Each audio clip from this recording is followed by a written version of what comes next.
they don't think about that. Now I know Yamaha, they're a lot smarter than I am, and they engineered this whole thing up, but I know a lot of things they have to engineer up. They engineer up to suit the government needs, you know. What a beautiful day this is turning out to be. Now, it was just a few days ago we did the retrofit with the Graves fender eliminator kit. It worked out pretty well. We had to modify one part. Again, there's always some little quirk or something that it doesn't get included in directions.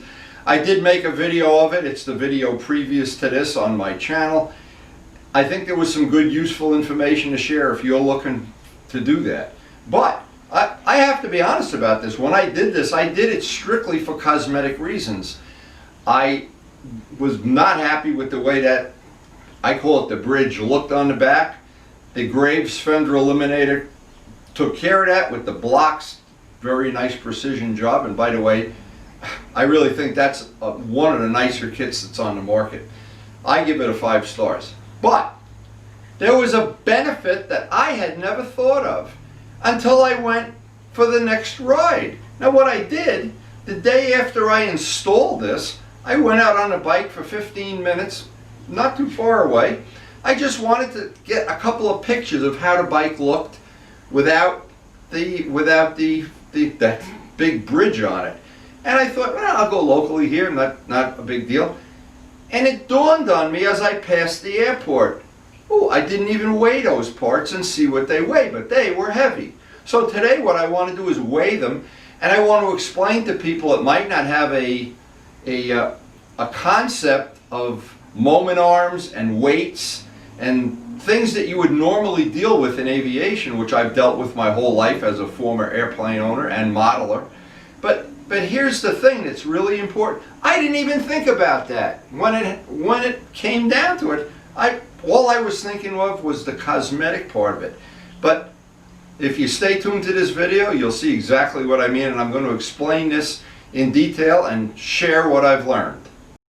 So look at this. While I am going to go out to the garage and shoot a little video this morning, of course, I have to be tempted now, because I'm going to be using a scale today out in the garage. I want to be careful about this. And look at this now. We get our harvest every day. We have tomatoes coming out every day. She's made sauce. We have cupcakes. And the main thing we always have is a great cup of coffee to start the day. So every morning we harvest new flowers, usually every morning. But some of them, they last a week or so. Sometimes we don't have to get new ones every day. But we have them all over the house. This is one of our prize zinnias. This thing is the size of a pizza pie here. I'm just so, every day we pick fresh flowers. And we have flowers all over the house. This is one Karen's girlfriend gave her, you gave her pesto, right? Yes, I made the pesto. She gave her pesto and we got a flower in return. That's pretty cool. So let me give you my views here. Anybody that's done any serious track days or been a former racer or in any way gotten really into the heavy end of high performance motorcycling on a racetrack knows one of the first things you try to do is reduce the overall weight of the motorcycle, and that gets expensive. On any of the bikes I raced or any of the ones I did track day on, getting them light, getting rid of every possible thing you could was a major improvement, because number one, you don't have to accelerate that pound, and then you don't have to lean that pound over, and then you don't have to hit the brakes and stop that pound. Anything you can do to lighten up the motorcycle is to your advantage. But it's an even bigger advantage when you can reduce unsprung weight. In other words, the weight that's moving with the shock absorber, because what it's doing, in essence, is by compressing and uncompressing the spring, you're overloading it. Just think of the lighter I can make things that move up and down, the better the suspension will be. And as an example, a lot of people that have a real high performance bike spend thousands of dollars on aftermarket wheels because it's unsprung weight. Weight that's getting used by the shock absorber and by the forks. That unsprung weight is critical when you're really, really into high performance riding. When you're going on a track that has a bump, you don't have that shock can handle it. When you're on a street, that shock is working all the time. it's not like a racetrack. So what I'm going to suggest is a good benefit. On a street, it's even more important than on a racetrack. And let me explain why. Now, when I first bought the bike, and that was not that long ago, and we've got about 1,300 miles, I think. I'll check it later, 1,300.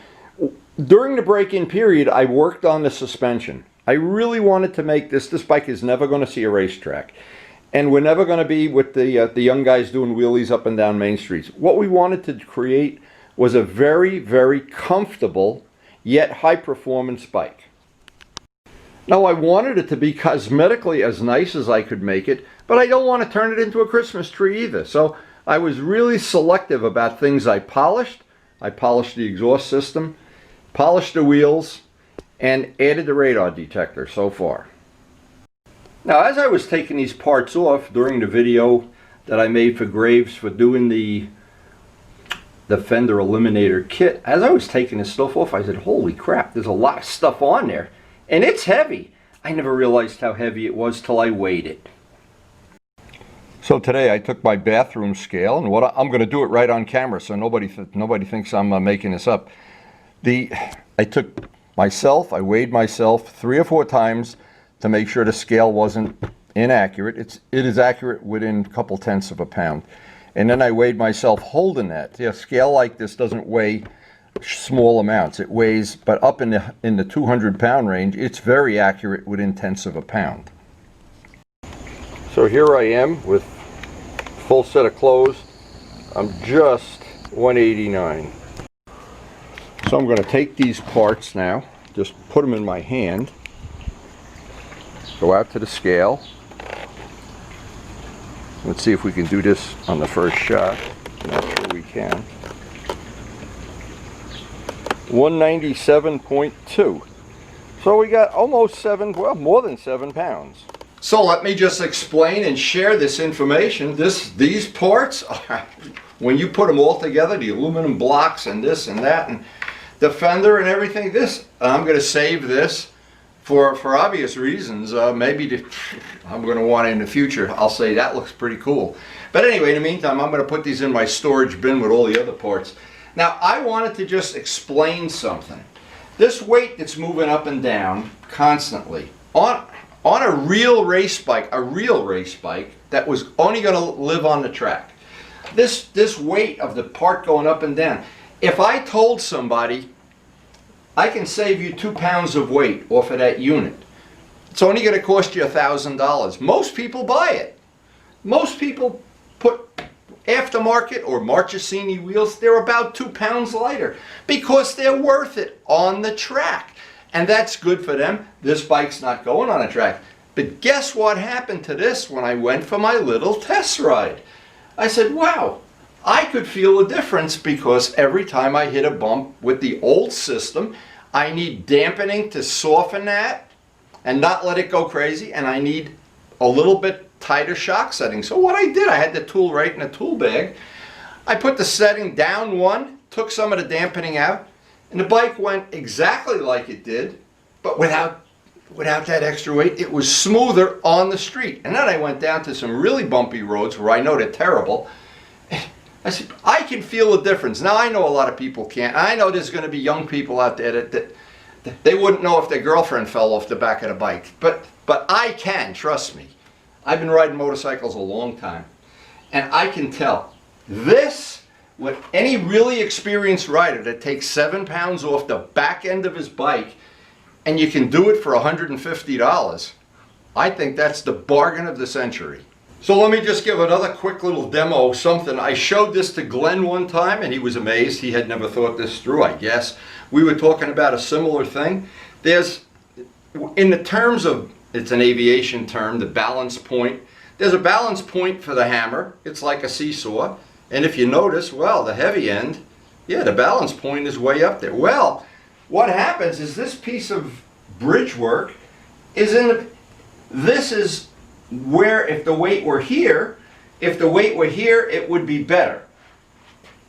It's getting worse, and it's getting worse. And the further I move away from the balance point, the fulcrum is the swing arm pivot. I know this sounds like I'm a rocket scientist. I am. So well, as you move this weight further back, and if you were to move it another foot back, what happens is, and you can prove this to yourself, here's what happens. Weight that's on the end of a moment arm, this is called a moment arm. Yeah, I can move that hammer, no problem at all. If I turn it around, I put the weight at the other end, it takes a little more, you can feel it. So you can learn and see that weight, when it's behind the pivot point, is really, really something significant. Now, I don't know how much, because probably millions of people have already done this modification. I don't know that everybody realizes that. Or that there aren't people that go out and spend $2,000 for a set of wheels, and they've saved less weight than we did in one afternoon. And boy, that was a hot afternoon. Anyway, this is information I like to share. I hope it's useful to you. If you understand aviation, you understand about balance points, moment arms, and exponentials. And don't need to know that. What you need to know is, you get that piece off the bike is going to handle better. You're going to be able to soften the shock and soften the dampening and still maintain control. It's a win, win, win, win. It's just, and it's my fault that I never thought of it. In the time I was doing this, it didn't cross my mind, but I did want to share that today. Now, I did go out yesterday, and like I said, I wanted to basically shoot some pictures. I'll share those pictures, little short videos, before I end the video. But I think that actually should be on the back of that Graves fender eliminator thing. But that video is already 40 minutes long. So anyway, it was good information. I'm happy to share it anytime I can. Before I end the video, I want to just include this information in. Bike, I don't know how many miles we're going to find out. I'll turn the ignition on. And, well, I've got it on trip 1, so I can't tell, but it's about 1300. Here's what happened. This light always goes off as soon as the bike goes 8-10 miles an hour, the ABS light. Neutral light, of course, comes on. This is the check engine light. Now, yesterday, I was fooling around with the traction control. I shut it off. I wanted to see any difference. No difference, because I'm not really engaging it. And then I tried setting 2, setting 1. And I noticed at the end of it, I turned the bike back on, and the check engine light is on.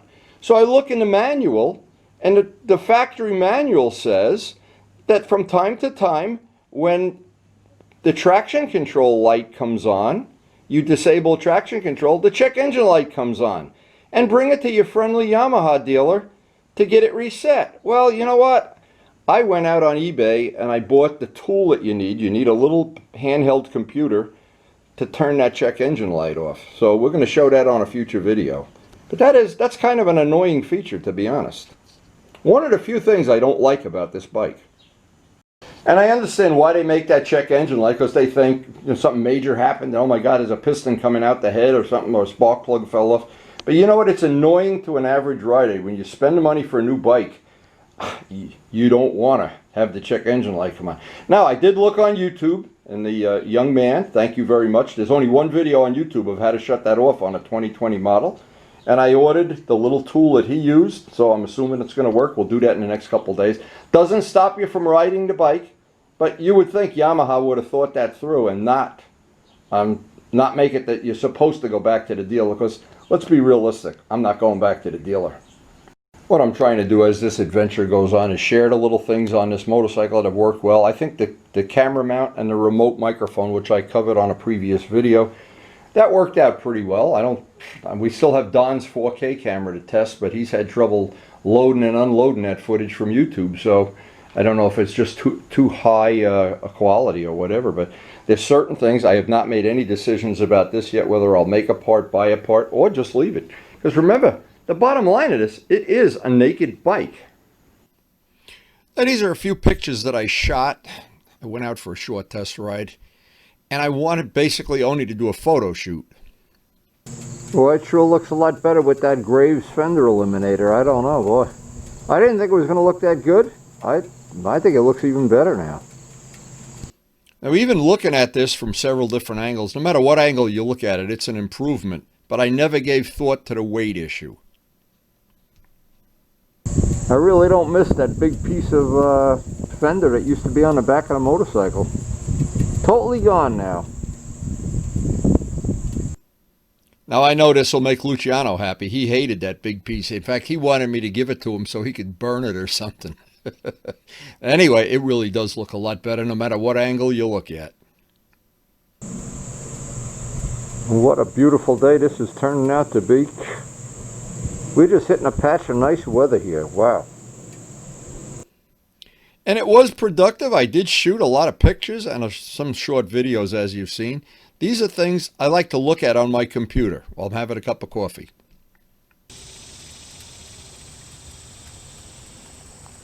Well, today the clouds are going in and out, but up in the mountains here, it's a lot cooler. You don't see it on this video, but boy, I got saved by the radar detector here. I really was amazed. That thing saves my bacon every ride.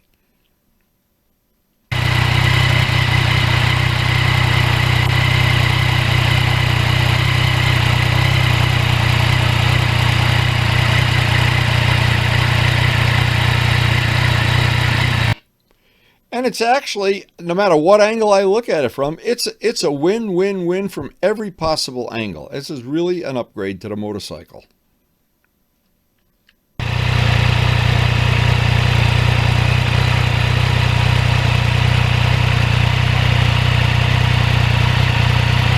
And I know there's government reasons Yamaha can't make it just like it is in this picture from the factory, but that's what they should consider doing somehow.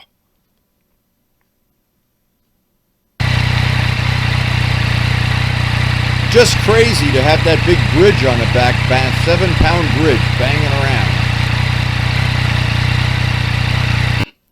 Or maybe we just need a new government. Maybe that's the whole thing in a nutshell. We should move to Argentina or something. But they probably don't even need license plates. Who knows? All I know, this was time and money well spent. A nice upgrade to the bike, and something I hope you've enjoyed sharing. And I do love having these pictures on my computer. Look at that house. That's a Gone with the Wind house. One of my favorite photo shoot spots.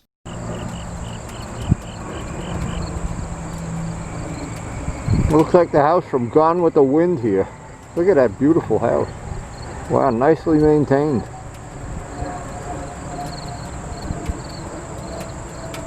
So I hope you did enjoy the video. I hope there was some useful information on it. This part alone, if you think it through, it's really worth it. When you think of that I call it the bridge, and I never realized, really, I'm embarrassed to say I really didn't think about it at the time. Now, I don't want to end today's video without thanking the healthcare workers. My God, I'm so happy that they have kept my family safe, me safe, Karen, who has plenty of medical issues. We always have to worry about Karen. But anyway, that's good information. And actually it works on any bike. If you did, I don't know what other bikes have these things. I know BMWs do, but a lot of people don't think about that. Now I know Yamaha, they're a lot smarter than I am. And they engineered this whole thing up. But I know a lot of things they have to engineer up. They engineer up to suit the government needs, you know, and let's be honest about it. You know, some of that stuff is a little, I don't know. They don't let us race on a street legally, so. Anyway, I hope this information is of some value. Hope you enjoyed our little adventure since we bought the MT-09. We have had a wonderful adventure, and I could not end the video without saying again, thank you, Karen, for the best 75th birthday present a person could ever have. So again, thanks for watching.